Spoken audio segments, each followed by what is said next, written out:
to today's fourth episode of Antique Historical Books. Today's book is American Statesman, edited by John T. Morris Jr. on Martin Van Buren. Martin Van Buren was an American lawyer and statesman who served as 8th President of the United States from 1837 to 1841. He was also the 8th Vice President of the United States. He previously served as the 9th Governor of New York, 10th United States Secretary of State, and he was an important anti-slavery leader who led the Free Soil Party ticket in the 1848 presidential election. This book is it's like a kind of a blue color, and it's got its original tint, hasn't faded. It's got a hard surface with very little scratches, so I would say it's in pretty good condition for being its age. It's a lot of books from the 1800s, and a lot of them have a lot of browning or some browning, and this one is pretty close to its original tint in the pages, color pages, and they're all nice and crisp. As you can see, it's original printing of 1888, Riverside Press. It does have some flaws, such as there are some pages that they didn't separate, so they're like attached. I'll show you. Get it to...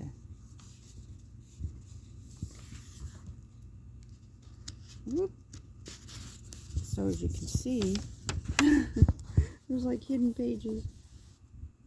There's a few pages like that, but I guess printing presses of that era was not perfect, but it makes some interesting biographical and political history notes on his, not just his career and his successes, but some of his, his hiccups, if you will, in his career. Talks about the different parties, the Whigs and the Federalists, the Masons, the Anti-Masons, and Clintonians, and probably things you don't hear about in today's history classes. The rise of the spoils system, the election of Rufus King. Van Buren joined him at Washington. Talked about a lot of the checks and balances, struggles for what the president or Congress should be allowed to do and what they shouldn't be allowed to do. In 1825, he was proposing a resolution saying that Congress does not possess the power to make roads and canals within the respective states. And he asked for a constitutional amendment on the subject, that should be existing in the Constitution. The power did exist in the Constitution. It might diminish it. It did not obviate the necessity of an amendment. A lot of interesting battles back then, and of course that have carried on into today's era. He voted for the road from Missouri to New Mexico.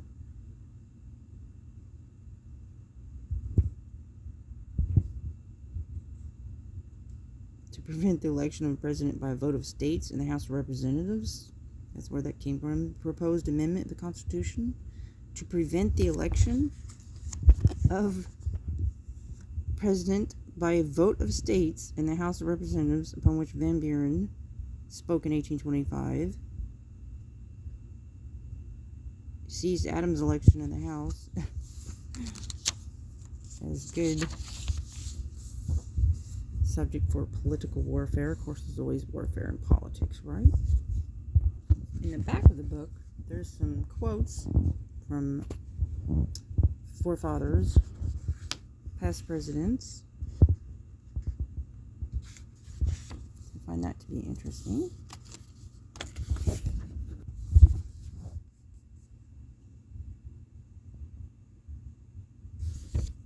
Also, in this book is a pamphlet, American Commonwealth, Connecticut, and you can feel the raised ink letters. Printing back then.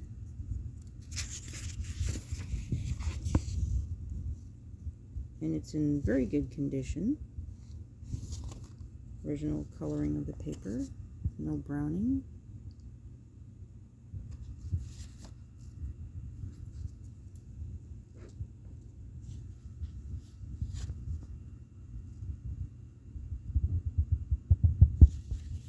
Then there's the big discussion of the tariff bill and the campaigning and the arguments and debates over that.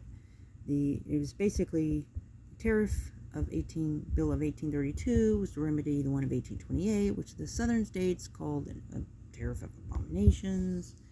And so apparently, according to this author here, back then both parties agreed with the tariff bill of 1832. Said it was supported by both parties. Talks about the crisis of 1837 and Jackson and Van Buren riding together from the White House to the Capitol. Anyways, as I have always said, if you really want to know what the discussions of the parties or the issues of our country were of a specific era, go to the books of that era to get the most accurate report of those issues. So if you have any questions about this particular book, please comment below.